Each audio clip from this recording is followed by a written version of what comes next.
il me dit à un moment donné, soit tu payes $200 et tu rentres chez toi, soit tu fais les 24 heures de prison. Et en fait, à ce moment-là, franchement, $200, c'est une somme, mais tu les payes pour pas aller en prison, quoi. Ouais. Et là, je me dis, je veux savoir ce qu'il y a dans la prison. Tu vois, c'est pour ça que j'y suis allé, quoi.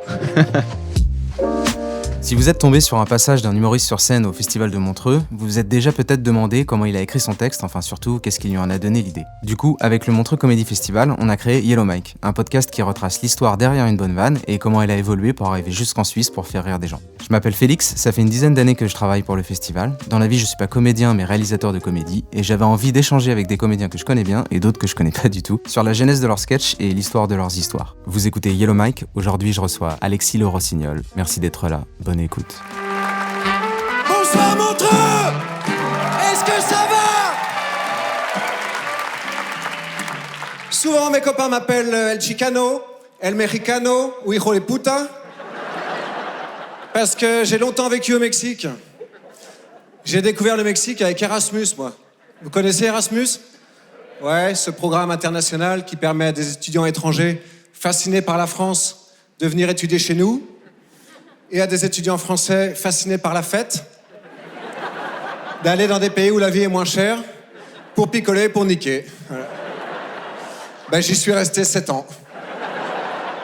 Là, hier, tu étais sur le gala de Jérémy Crédville et Guillermo Guise. Tu as fait 2 passages. Tu as fait du storytelling sur une histoire qui t'est arrivée, qui est que tu as été en prison au Mexique. Ouais. Donc, effectivement, moi, la première question que je me suis posée, c'est est-ce que c'est vrai? Ouais, c'est vrai. Ouais. En fait, depuis que j'ai fait ce sketch, d'ailleurs, que je joue quand même depuis assez longtemps, c'est un ancien sketch que j'ai choisi parce qu'il n'est plus dans mon spectacle.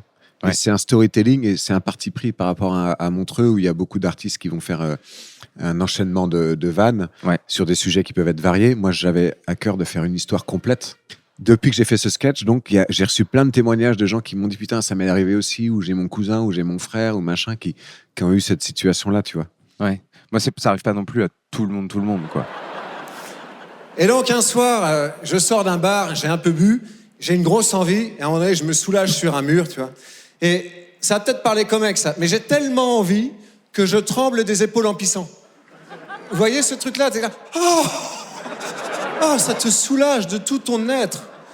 Les femmes, vous le faites aussi parfois? Quand vous pissez dans la rue? J'ai déjà vu ça, hein? Entre deux bagnoles comme ça, là. Tiens, un 75. Il doit être en vacances.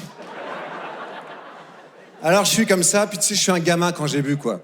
Donc je commence à écrire mon prénom sur le mur, tu vois.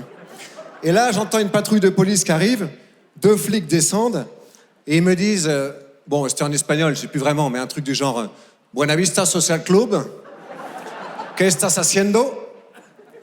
Et moi, je suis dans cette posture-là, tu vois, et je me dis, bah, ils savent bien ce que je fais, quoi. Je veux dire, même s'ils le font pas dans la rue, ils doivent au moins le faire chez eux. Tous les hommes du monde connaissent ce moment où t'es face à la cuvette, hein. Même un lundi matin au bureau sobre, t'as envie de pisser dans le trou et ça part en 2 jets séparés, tu vois. Ils doivent connaître ce moment-là, quoi. Donc je me dis, je vais raconter une blague pour détendre l'atmosphère. Sauf que j'improvise, quoi. Et je leur dis, je prépare un CAP coiffure. Estoy preparando un CAP peluquería. Je m'entraîne sur mes poils de bite. Voilà. Ouais, j'avoue, elle est pas ouf comme vanne, quoi. Même moi, en la faisant, je me suis dit, tu feras jamais un Olympia avec ça, quoi, c'est clair. Et ça les fait pas rire du tout, quoi. Et ils m'embarquent dans la patrouille. Tu peux pas boire, tu peux pas uriner dans la rue au Mexique. Mais c'est vraiment pas genre la petite loi. Non, ils sont hyper intransigeants là-dessus, quoi. Et moi, tu vois, mon frangin est venu me voir au Mexique à l'époque où j'y vivais. Il y a des gens qui passent, est arrivé. On est devant le spa et en fait, il y a des gens qui passent en peignoir. En peignoir, ouais.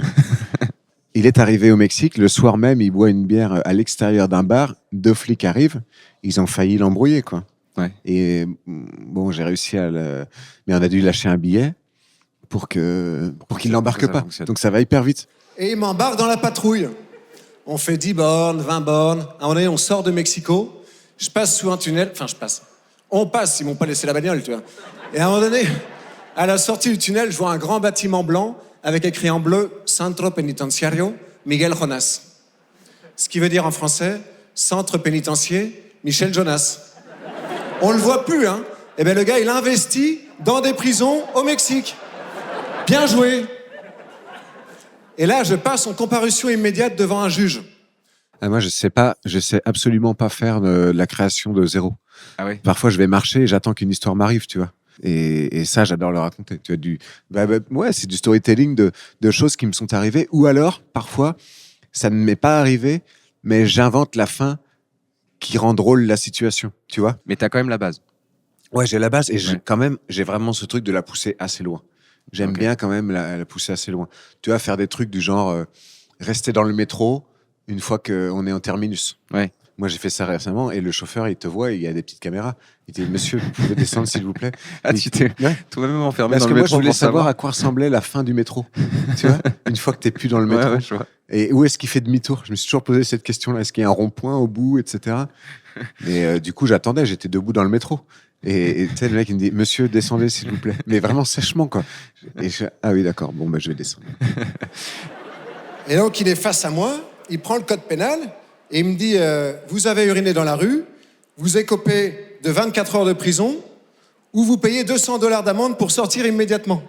C'est vous qui choisissez. Moi, à cette époque-là, j'étais étudiant. Les $200, je les avais pas. Mais à la fois, 24 heures de prison au Mexique, ça me faisait pas sauter de joie non plus, tu vois. J'étais partagé. Même si dans un coin de ma tête, je me disais la prison au Mexique, c'est pas dans le guide du routard. Si t'en sors, tu pourras raconter. Courrier des lecteurs. J'ai découvert un endroit hors des sentiers battus où je n'ai croisé aucun touriste. Et qui mérite 3 petits sacs à dos, tu vois. Donc je reste. Par rapport à ce que je viens de dire concernant les situations que je pousse pour connaître ce qui va se passer, Ouais. le Mexique, c'est exactement ça. C'est-à-dire que dans la prison, il me dit à un moment donné, soit tu payes $200 et Ouais. tu rentres chez toi, Soit tu vas en prison. soit tu fais les 24 heures de prison. Et en fait, à ce moment-là, franchement, $200, c'est une somme, mais tu les payes pour pas aller en prison, quoi. Ouais. Et là, je me dis, je veux savoir ce qu'il y a dans la prison. Tu vois, c'est pour ça que j'y suis allé, quoi. Il y a un Ah, côté- donc en fait, ce que tu dis sur scène, c'est que tu dis je suis étudiant, j'ai pas d'argent, Ouais. du coup je vais en prison. Ouais. C'est faux, c'est que tu t'es mis en danger. Parce que Bah oui, mais je peux pas dire sur scène que je vais en prison pour écrire un sketch. non, c'est sûr, Ce mais que je c'est dis- hyper intéressant parce que t'aurais pu le vivre, tu vois, ce Ouais, truc où mais j'avais pas vraiment, ce d'argent. que je me suis dit, c'est que j'adore découvrir des endroits insolites en vacances. Et la prison au Mexique, c'est pas dans le guide du routard. Si j'en sors, je pourrais raconter, tu vois. Et là, il y a un gardien de prison qui arrive et qui m'emmène à travers la prison jusqu'à une cellule où il y a à l'intérieur 4 lits, 2 lits superposés de chaque côté. Mais déjà 10 bonhommes en train de dormir. Vous voyez l'ambiance un peu des documentaires sur YouTube, là, avec les mecs torse nu? Franchement, quand ils ferment la porte, le premier truc que je me dis, c'est lequel va m'enculer le premier demain matin, quoi. Ah bah dans ces cas-là, c'est à ça que tu penses. T'es pas là de dire merde, j'ai laissé du linge dans la machine, ça va sentir mauvais demain matin, quoi. En plus, j'ai pas mis l'assouplissant, suis-je bête? Et il y en avait un qui était plutôt balèze. Je me dis, si c'est lui, ça risque de faire mal, quoi. Et du coup, la prison, c'est exactement comment tu le décris? Ouais, en fait, il y avait des cellules et je me souviens que, en fait, le truc s'est fait à l'envers. C'est-à-dire que dans le sketch, je dis que j'arrive, il y a déjà 10 personnes dans la prison, dans la Ouais. cellule. En fait, c'est à l'inverse. C'est-à-dire que je suis arrivé le premier dans la cellule, j'ai cru que j'étais un peu VIP. Et en fait, toute la nuit, il y a des gens qui sont arrivés, quoi. Et au bout du 4e, moi, j'ai dit, bah, c'est bon, on est plein, quoi. Et en fait, on a fini à 10. Et donc, moi, j'avais la tête cachée dans mon t-shirt, j'essayais d'en cacher le maximum et tout ça pour. C'est ce que je me dis, parce qu'en vrai, quand tu le racontes, c'est drôle, mais la vérité, c'est que quand ça t'arrive, tu fais pas le fier du tout, quoi. Surtout que les Ah, mecs non, qui non. sont rentrés, ça devait être, à mon avis, Il y a un mec, il arrivait à un moment donné, il avait un t-shirt complètement maculé de sang, quoi. Il y avait du sang partout sur lui, quoi. Il s'est présenté, il t'a dit bonjour. Carnicero, ça avait la bouchée. Et comment ça se passe, du coup, les gens se regardent Ben moi, en fait, j'avais la tête dans le t-shirt et la tête tournée vers le mur pour pas qu'on me voie, quoi. Ah, tu voulais pas Ah non, croiser mais je les voulais regards pas et tout? Ben non, je voulais pas. À un moment donné, il y avait un type tatoué à côté de moi et tout. Il y en avait sur le visage et tout. Les mains tatouées, j'étais là, voilà, quoi. Et il y en avait un qui était plutôt balèze. Je me dis, si c'est lui, ça risque de faire mal, quoi. Bon, ça c'est très con, parce que je sais que la taille du sexe est pas forcément corrélée au physique. Même si, à mon avis, Teddy Riner, tu le croises sous la douche, tu lui dis vous, quoi. Hein, bref. Donc j'ai peur.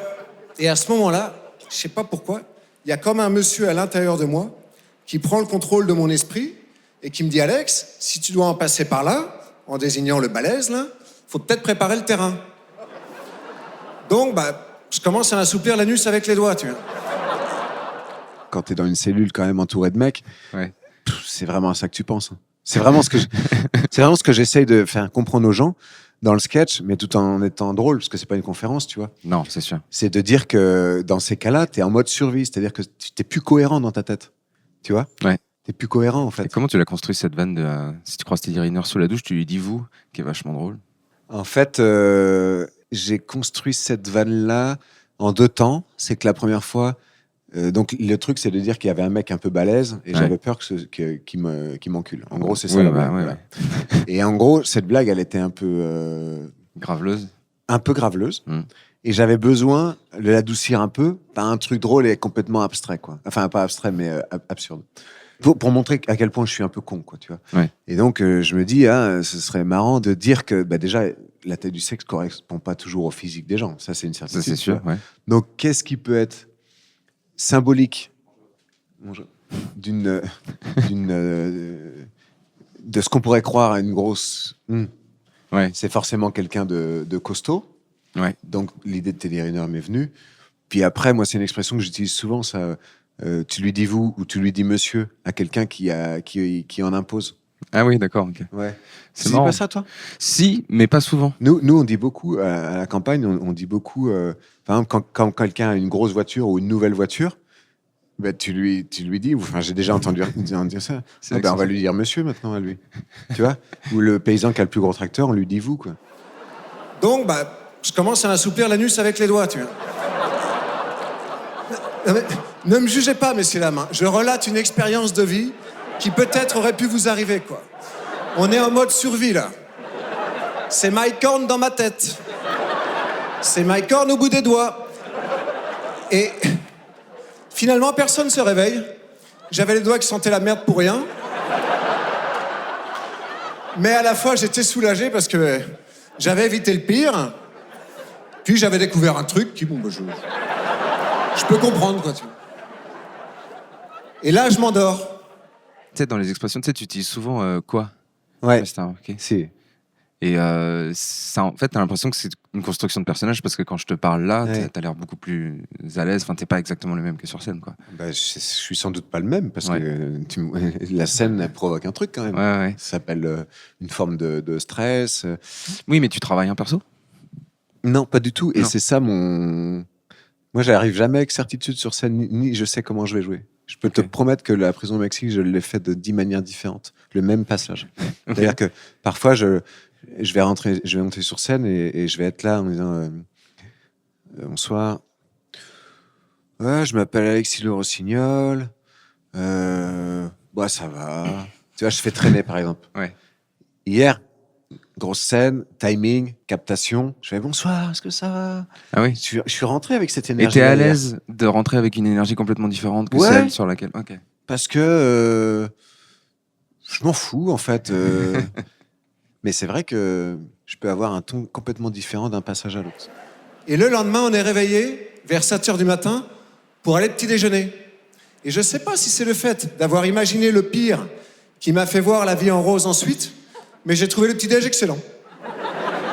Il y avait du café mexicain, ni trop fort ni pas assez, comme je l'aime, de la papaye, qui est un fruit que j'adore, que j'ai mangé d'une main, et puis des pépitos, parce qu'au Mexique, il y a toujours des pépitos, tu vois. Et donc, je suis là, en train de manger, et j'observe les gens qui m'entourent. Et en fait, je me rends compte qu'il n'y a pas de gang, ils se connaissent pas. Donc, je me dis, je vais en créer un. El gang de los franceses. Non, en fait, ils se connaissent pas parce que c'est une prison entonnoir, c'est-à-dire qu'ils sont tous arrivés là pendant la nuit, et en fonction de la gravité du délit, il y a des gens qui vont aller dans des prisons de haute sécurité, ou d'autres qui vont rentrer chez eux, comme moi. Donc ça me rassure, parce que je me dis potentiellement, face à moi, il y a des gens hyper dangereux, et d'autres un peu moins. Sauf que je sais pas qui est qui. Donc ça me rassure moyennement, quoi. Et j'ose pas aller les voir un par un pour les dire « Perdona, usted peligroso o tranquilo ?» Du coup, quand t'étais au Mexique, tu faisais déjà de la scène? Je commençais à peine. Ouais. Et En ça a espagnol été un de mes premiers sketchs en espagnol, du coup. Ok. Ouais. Donc t'as commencé la scène en espagnol. Bah, en fait, j'étais là-bas, j'ai découvert le stand-up là-bas et je me suis dit, putain, c'est ça que je veux faire dans ma vie, quoi. Et c'est une révélation dans le sens où je me suis pas dit, tiens, c'est même pas ma langue, ça va être compliqué, quoi. Ouais. Non, mais c'est étonnant parce que c'est un parcours atypique de commencer dans une langue qui n'est pas ta langue maternelle, à Ouais. faire des blagues dans une culture qui est complètement différente, pour ensuite revenir en France parce que c'est ce qui s'est passé. Après, tu es revenu en France et tu as continué le stand-up, c'est ça? En fait, j'ai continué le stand-up en arrivant en France, ouais, mais j'avais pris un job à côté quand même parce que j'avais, tu vois, histoire de stand-up, je repartais de zéro, quoi. C'était en 2016. C'est ça, c'est ça qui est surprenant, c'est qu'en fait, tu repars de zéro quand tu changes de pays, de culture, de Ouais, langue. bah, j'étais pas grand-chose là-bas, tu vois, mais j'avais fait 2-3 passages télé, des petits trucs comme ça, quoi, mais j'étais pas non plus, j'en vivais pas, quoi. Enfin, si, j'en vivais, mais T'es retourné au chichement, Mexique depuis parce que ça se trouve, t'as fait un buzz international Non, là-bas non, et mais c'était une rosta. non, mais par contre, moi, j'ai des potes qui sont devenus. J'ai un pote qui s'appelle Carlos Vallarta, Ok. qui était mon coloc. Et il est à son 3e Netflix. Il Ah remplit ouais. des 5000. C'est vraiment devenu un gros au Mexique, quoi. Et à la fois, je me dis, bon, ben, ils savent pas qui je suis non plus, quoi. Sauf que moi, je rappelle juste que j'ai pissé dans la rue, quoi. Donc je me dis, si ça sèche, je suis foutu. Et je vois qu'ils m'observent tous, là, depuis un petit moment. En même temps, j'ai des mouches sur les doigts, je peux comprendre. Mais à un moment donné, il y a un type qui se lève, pas très impressionnant physiquement, mais quand même intimidant, quoi. Le gars a notamment des larmes tatouées ici. Vous avez déjà vu ça? Et quand tu croises un gars comme ça dans la vraie vie, tu te dis, à mon avis, celui-là, en semaine, il fait pas pousser des endives, quoi. Clairement, il n'est pas dans le business de la salade, celui-là. Et il s'approche de moi, il me fait tout. ¿Por qué estás aquí? Wow. Là, je sais pas quoi répondre, quoi. Sauf qu'à ce moment-là, il y a comme un monsieur à l'intérieur de moi, ben, sans doute le même mec qui tout à l'heure, Mike Horn, quoi, qui revient et qui prend la parole à ma place. Et il dit, j'ai buté un mec. Et toi? Et là, le mec, il baisse la tête, il fait, moi, j'ai pissé dans la rue.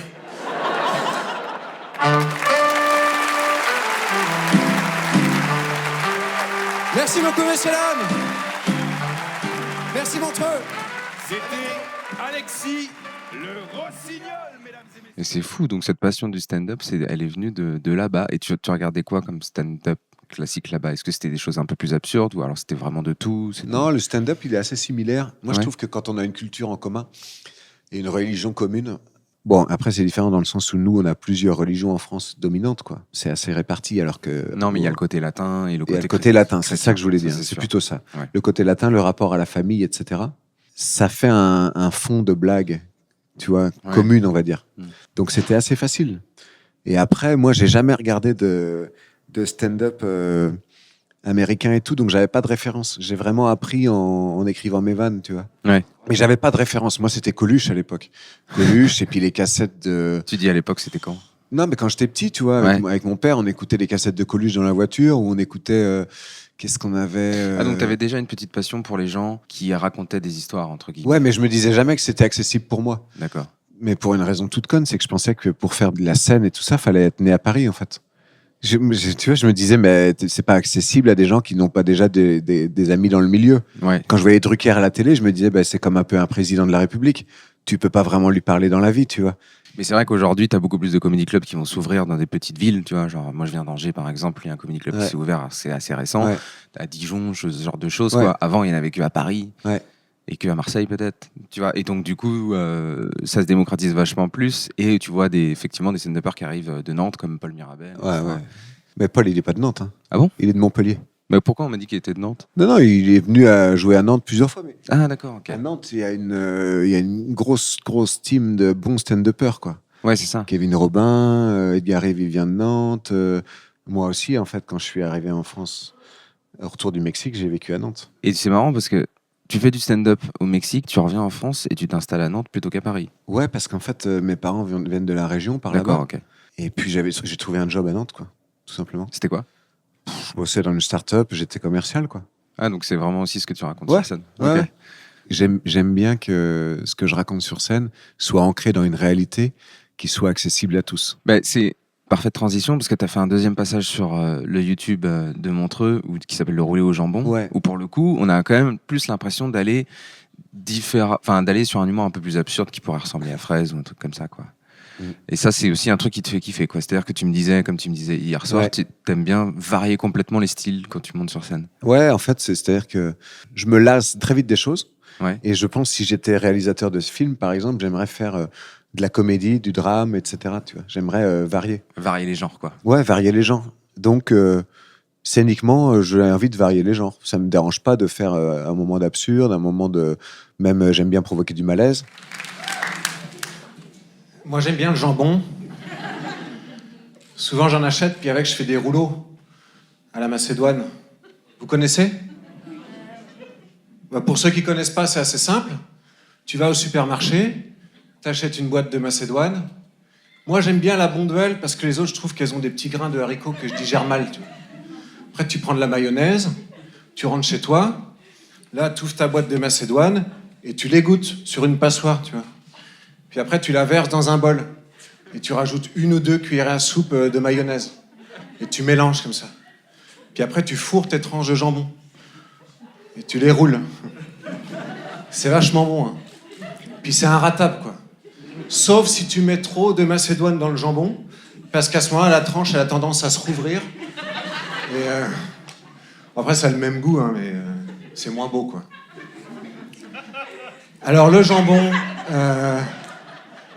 je le prends pas au supermarché, le jambon. Je prends chez le charcutier, parce que je trouve qu'il est meilleur, quand même. Ah, il est plus cher, certes. L'autre jour, j'ai payé 18,90 du kilo, je crois.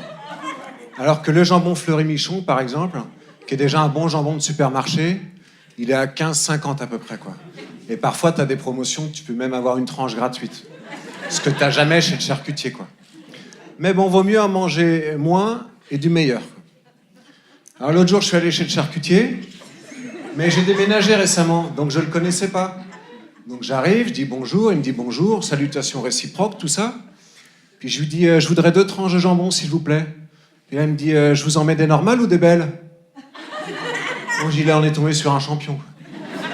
Je dis, pourquoi les normales, elles sont pas belles? Il me dit, si, mais les belles, elles sont grosses. Oh, je lui dis, d'accord. Faites-vous, pour dire grosse, vous dites belle. Il me dit, oui, c'est plus commerçant. Puis à ce moment-là, il y a sa femme qui sort de l'arrière-boutique. Une petite femme un peu boulotte comme ça.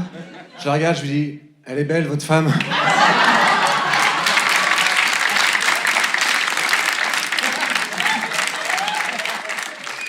Au début, j'ai commencé comme ça. Les roulés au jambon, c'était un de mes premiers sketchs. Je montais sur scène où je parlais très lentement, je parlais avec un air un peu désabusé, nonchalant, etc. Qui n'était pas vraiment ce que je suis dans la vie, mais qui sur scène était très efficace. Par contre, dès que j'ai commencé à faire des 20 minutes, une demi-heure, j'en avais plein le cul de ce personnage. J'avais envie de parler normalement, tu vois. J'avais pas envie de faire mon... En fait, ce truc, quand je fais les roulés au jambon, c'est un peu un crétin, quoi, tu vois. Ouais. Un peu un attardé, quoi. Le mec, il fait...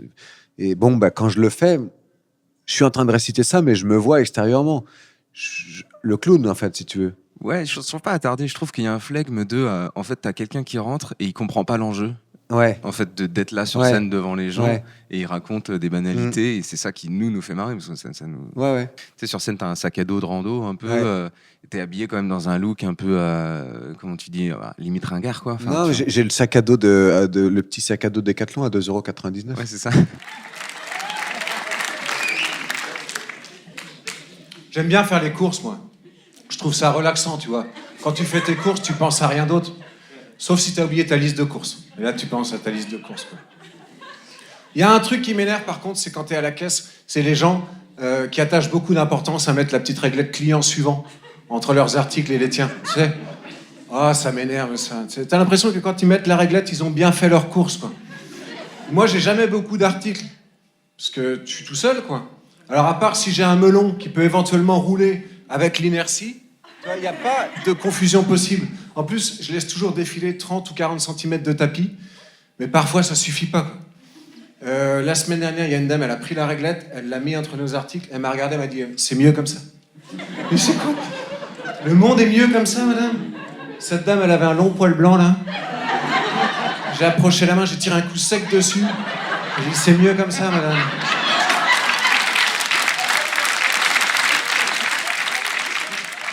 Elle m'a dit merci. Moi, j'aime bien que ce que je raconte sur scène soit ancré dans une espèce de banalité, de futilité du quotidien, en fait. Moi, Ouais. je prétends pas faire passer de grands messages, etc. Mais j'aime bien la futilité, j'aime bien la banalité. Moi, j'aime bien les choses du quotidien qui sont liées à la télévision, aux journaux, à des images qu'on voit collectivement, à YouTube, à ces trucs qui défilent là de rénovation d'outils anciens, de conneries comme ça, tu vois. Oui. Tout ce temps qu'on perd en commun, nous tous, Ouais. tu vois, Ouais. d'une manière presque consciente. Je suis un peu fatigué, moi. C'est vrai, j'ai fait une sieste cet après-midi, mais pas suffisant, quoi. C'est le confinement, ça m'a vraiment ramolli, quoi. C'est vrai, je sens que j'ai perdu en tonus, par exemple. Tu te rends compte que tu perds en tonus quand tu te fais voler ton portable à l'arraché et tu fais juste « Hé !» Et c'est tout, quoi. Il n'y a pas de tentative de course-poursuite, c'est juste « Oh putain, oh la chienne de vie, ça devait m'arriver, et j'ai pas raccroché, il va parler à ma mère, elle va pas s'en rendre compte, elle va lui dire viens manger dimanche, passe par le garage, ce sera ouvert. »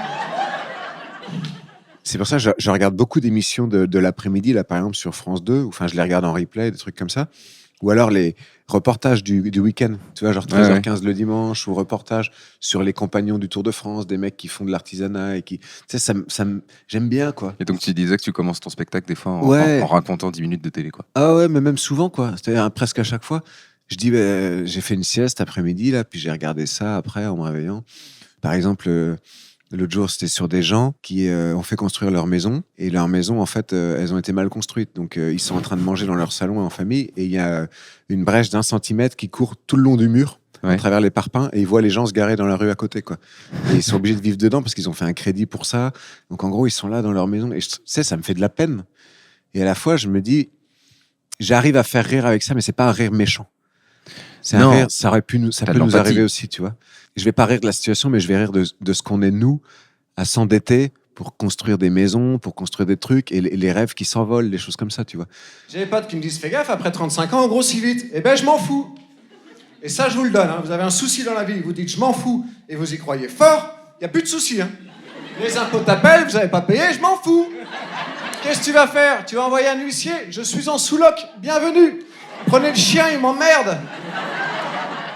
Et la vie, elle devient tellement agréable dès lors que tu te libères des injonctions à faire des trucs que t'as pas envie de faire. Les escape games. Non, j'ai pas envie de payer 28 € pour m'enfermer dans une salle qui s'appelle Favela à Rio, un samedi après-midi alors qu'il fait beau dehors. Tout ça pour fêter l'anniversaire d'un ancien collègue que j'aime pas beaucoup, pour qui j'ai déjà mis 5 € dans la cagnotte Litchi, en masqué. Sauf qu'on est 10 à avoir donné, je suis le seul à avoir masqué mon don. Donc tout le monde a fait son petit calcul. Et tout le monde sait que je suis un crevard. Je veux pas vivre ça, messieurs. C'est des histoires qui te passionnent, donc du coup tu regardes la télé pour raconter des histoires sur scène, pas forcément. Je regarde la télé. Alors j'ai un peu ce défaut du mec qui fait de la scène, c'est-à-dire que j'essaye toujours de capitaliser ce que je fais pour en faire des vannes. Par exemple, quand je suis en voyage, quand je suis là, dans un hôtel de luxe, je note des trucs, tu vois. Ouais. Moi, je suis un prolo ici, tu vois. La nana, au petit Ouais, ici, on est au Palace à Montreux, donc c'est vrai que c'est un truc hyper standing pour les artistes. C'est incroyable, c'est un hôtel de folie, c'est 5 étoiles. Et à chaque fois que tu manges un truc et que t'as fini, il y a quelqu'un qui te prend ton assiette pour te l'en changer. Alors que chez toi, tu manges sur la nappe, quoi. Le matin, le petit déj, tu te fais tes tartines sur la nappe, t'as même pas d'assiette, elles sont sales, elles sont dans l'évier. C'est ce que je trouve marrant dans la vie, c'est que tu peux accéder à un truc un peu illusoire pour quelques jours, et puis après tu rentres dans ton quotidien, tu vois. Et toi, tu peux pas en profiter sans aller sur des détails, sur des choses qui te marquent un peu pour en construire des vannes? Si, mais c'est comme, pour moi, c'est un peu comme le mec qui est le touriste, qui peut pas s'empêcher de prendre quand même des photos, alors qu'il les développera pas forcément, tu vois. Okay. Je suis un peu le japonais en vacances. C'est-à-dire que je note, j'ai toujours mon téléphone avec moi, je prends des notes, etc. Mais je suis quand même dans un truc où je me prive pas de kiffer un peu, quoi, tu vois. Je suis pas esclave de l'humour. Et pourtant, avant, j'étais fort en sport. J'ai même été champion de taekwondo. Je jure, c'est vrai, il y a quelques années, je m'étais inscrit au taekwondo en me disant, si un jour tu te fais agresser, c'est bien de savoir te défendre. En fait, il vaut mieux apprendre à courir vite et longtemps. Ah oui, parce qu'en général, un mec qui t'agresse, il t'a observé, il t'a jaugé et il sait qu'il est plus fort que toi. T'as rarement un mec d'1m40 qui arrive, qui te met des coups de pied dans le tibia comme ça, en disant « Toi, je vais te défoncer !» C'est très rare, quoi. Mais j'ai bien aimé parce que le premier jour, je suis arrivé, ils m'ont dit « Vous voulez faire du taekwondo traditionnel ou des poumsé ?» Poumsé, j'avais jamais entendu ce mot-là, moi. J'ai l'impression que c'était un dessert sucré, tu vois. Donc j'ai dit poumsé. En fait, pas du tout, hein. C'est des mouvements de taekwondo sans adversaire, comme ça. Oh, j'ai adoré, quoi. Pendant 2 ans, j'arrivais en confiance sur le tatami, avec ma ceinture blanche. J'étais là, boum par-ci, boum par-là. Sur le papier, j'étais ouf en baston, quoi. Sauf qu'un jour, ils m'ont inscrit de force à une compétition, parce qu'il manquait de participants. Moi, j'aimais bien quand les participants, il y en avait pas, quoi. Mais j'y suis allé pour représenter le club, et il s'est trouvé que dans ma catégorie, on était 3. Moi, ceinture blanche, et 2 ceintures noires. Du coup, t'as vraiment fait du taekwondo, comme le Mexique. Ah oui, bien sûr. Ouais. Ouais. Et t'as vraiment fait du pumse. Ouais, alors en fait, moi j'ai fait du Krav Maga, de la capoeira, du taekwondo. En fait, j'ai toujours bien aimé ces choses-là, mais j'ai toujours été un peu nul, quoi. Donc, la fois où j'avais gagné les championnats de taekwondo, c'était les championnats académiques à Nantes. On était pas 3, on était 5 dans la catégorie. Ouais. Ce qui s'est passé, c'est que il y a un type, c'était vraiment incroyable. Je fais le premier round, je tombe contre un mec qui était avec moi à Angers, qui était beaucoup plus petit que moi et que j'ai battu assez rapidement. Et puis il y a un autre mec de son côté tout seul, il se casse une cheville. Mais il se casse une cheville tout seul en s'entraînant. Enfin, il se fait une entorse, quoi. Donc on n'est plus que 4. Moi, j'étais comme ça à bord du tatami, je me disais l'un ou l'autre, je vais prendre une volée, hein, ça va être très clair. Est-ce que c'est pas le moment de se casser une cheville tout seul, tu sais? Eh ben, j'ai beau avoir insisté, ça n'a pas cédé. Parce que je m'étais trop échauffé. Comme quoi, parfois, ton corps t'abandonne. Donc, ils ont commencé le combat. Et dans l'autre demi-finale, en fait, il y a un mec qui fait tomber son adversaire à terre et il lui met un coup de pied dans les dents alors que l'autre est à terre. Ce truc complètement interdit, quoi. Et il se fait exclure. Et l'autre a les dents pétées, donc il va à l'hôpital. Donc j'ai gagné le combat. Enfin, j'ai gagné le championnat, tu vois, en faisant un combat qui a duré 20 secondes. Franchement, les gars étaient très rapides, hein. Impressionnant. Sauf qu'au bout d'1 minute, ils ont eu la même idée. Ils se sont mis un high kick dans le nez, comme ça, en même temps, nez cassé tous les deux, forfait, j'ai gagné la compétition. Et bien ce jour-là, j'ai arrêté le taekwondo au sommet de ma gloire. Donc en fait, c'est juste... Il faut que tu te mettes en danger dans ta vie, ou en tout cas, il faut que tu essayes de faire des trucs pour qu'il t'arrive des blagues. Ouais. Vous connaissez le mud day? Courir dans la boue. Et payer pour ça. De mud qui veut dire courir, et day dans la boue. Je veux pas faire ça. Franchement, pour moi, ça, c'est ce qui symbolise l'ennui des Français, quoi. Franchement, moi, je propose un truc humblement. Hein. C'est qu'on appelle les jeunes Allemands, on leur dit, bon, ben les gars, nous, on en est à payer pour courir dans la boue. Est-ce que vous seriez pas chaud pour une petite guerre? Voilà. On remet ça comme en 40. Hein. Nous, on remet l'Alsace-Lorraine en jeu. Ça fait 100 ans qu'on les a récupérés, on n'en tire rien. Ça augmente juste le taux de chômage. Ça fera moins de fait entrer l'accusé, mais on prend le risque, tu vois. Est-ce que vous croyez qu'en Syrie, un pays où il y a la guerre depuis 10 ans, les gens ils font du mud day? Tu crois qu'ils sont là? Mohamed, oublie pas, hein. Dimanche on a mud day, hein, pour le plaisir. Hein. Inch'Allah, t'es pas mort avant. Non, en fait. Non. On vit dans un monde de fous, messieurs dames. J'aime bien, moi, la blague du mud day. Ouais. J'ai vu que tu l'avais fait au Paname aussi, en vidéo, et tu l'avais refait au pop-up. J'aime bien comment elle est construite et tout. J'aimerais savoir d'où ça t'est venu. Le mud day, c'est courir dans la boue. Et donc, c'est des nouvelles activités, tu sais, parce que les gens, ils ont besoin aujourd'hui de faire des trucs qui relèvent presque de l'exploit, tu vois. La Spartan Race, le mud day, des trucs où ils finissent dégueulasses, ils ont l'impression d'avoir retourné...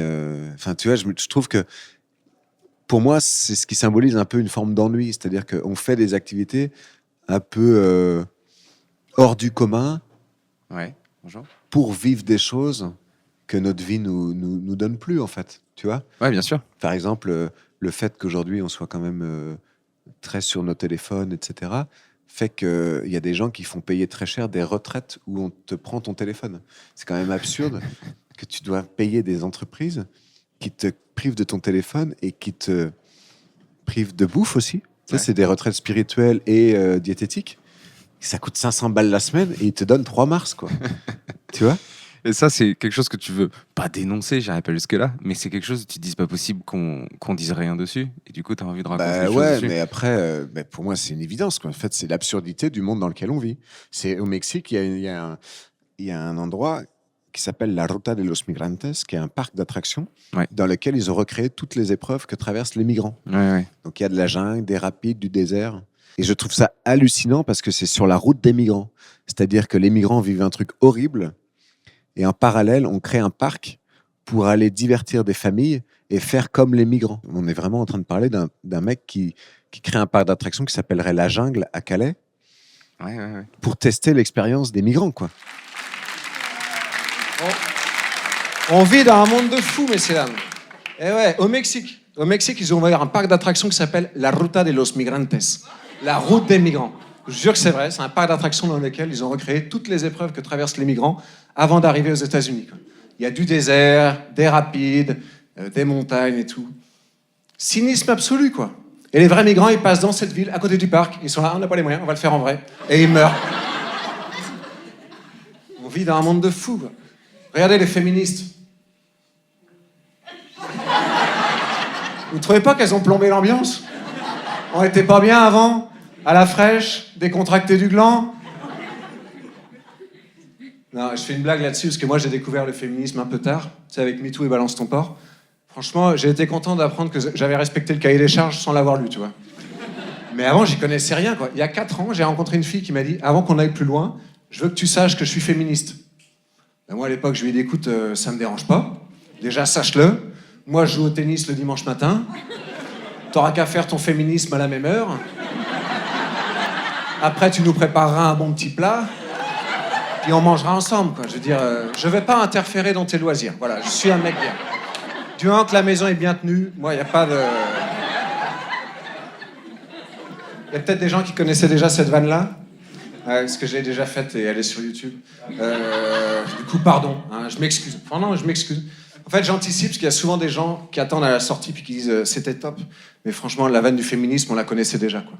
Donc, pardon. Voilà. C'est vraiment propre à l'humour, ça. Hein. Personne fait chier Michel Sardou à la sortie d'un concert en lui disant « Hey Michel, c'était top, hein. Mais les lacs des Connemara, franchement, on a plein le cul. Hein.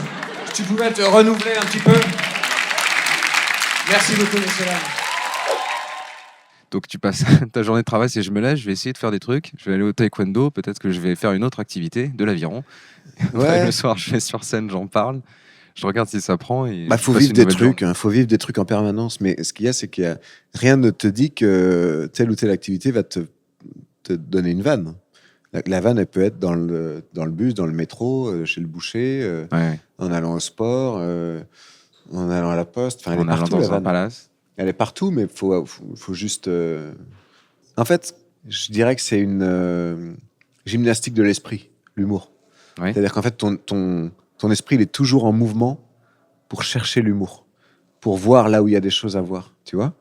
Alors que les gens qui n'ont pas ça, eh ben, ils voient pas ces petits détails que nous, les humoristes, on voit. C'est pour ça que quand on les dit, ils disent « Ah oui, c'est vrai ». Tu vois. Ouais. Et par exemple...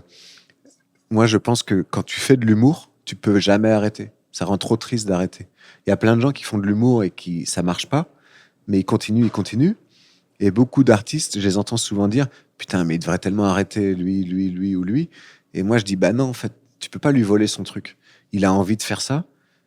Il fait de mal à personne. C'est une activité qui est cool, qui est euphorisante, qui est intellectuellement passionnante. Et moi, je considère que chaque personne peut en faire, même si t'es pas très drôle. Tu fais pas non plus grand mal au métier, quoi. Tu vois, quand j'entends ça fait mal au métier, ça va, quoi. Non, mais c'est vrai que si t'es fragile, ça peut te faire mal à toi-même d'être jugé par des gens. Tu vois, sur scène, je pense que les gens, ils ont peur, tout simplement. Ah ouais, mais ça, c'est clair. Bon, après, les gens, personne les oblige à faire de l'humour. Hein. Non, c'est vrai. Moi, quand on me dit, je pourrais pas faire ce que tu fais, putain, très souvent, j'ai envie de dire, je pourrais pas non plus faire ce que tu fais, toi, quoi. T'es toute la journée devant un ordi avec un fichier Excel. Excuse-moi, mais je pourrais pas, quoi. Tu vois ? Ouais. Bah, c'est vachement bien. Enfin, moi, j'ai à peu près tout ce que Ok. je voulais entendre. Bon, bah, c'est cool. Mais il y a juste un truc. Est-ce que tu as un humoriste? J'aime bien finir en fait les podcasts Ouais. sur un humoriste qui te plaît ou quelqu'un à qui tu penses ou quelqu'un qui t'a inspiré peut-être dans Bah, ta en façon de fait, travailler. tu vois, hier, ce que je me disais par rapport à ce que je faisais, moi, au début, quand je faisais les roulés au jambon et tout ça, c'est que je me disais, un mec comme Julien Santini, il Ouais. fait ce que moi, je n'ai pas fait en termes de pousser le clown. Tu vois, Ouais. c'est un type qui pousse le clown. Émeric le fait aussi, Émeric Lompré. Ouais. C'est deux mecs qui, pendant leur passage qui dure 7-8 minutes, c'est complètement con, absurde et tout, mais c'est hyper tenu, quoi. C'est-à-dire que comme ils ont fait 4 passages, et moi je les ai vus, c'est quand même à la virgule près les mêmes passages. Ouais. Et ça, je trouve ça fort, tu vois.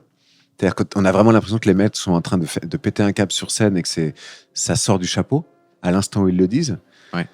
Et en fait, c'est bien travaillé, quoi. Merci beaucoup. Bah, je t'en prie, écoute, c'est cool. Merci à toi. Bonsoir à tous. S'il vous plaît, et allez.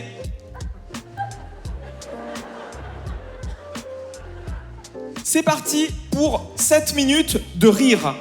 Ah.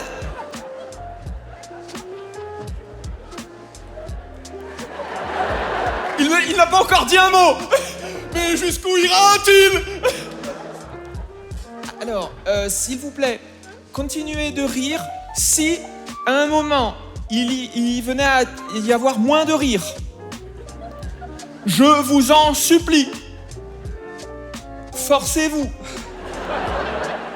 Moi, quand j'étais petit, when I was a young little fucking boy, ma mère toujours me disait, Julien, parfois dans la vie, on n'a pas envie de faire les choses, on se force.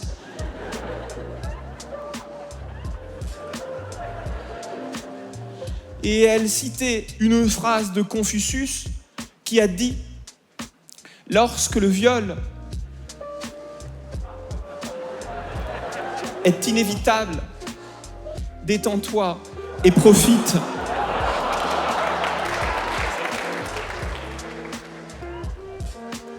Donc une enfance assez détendue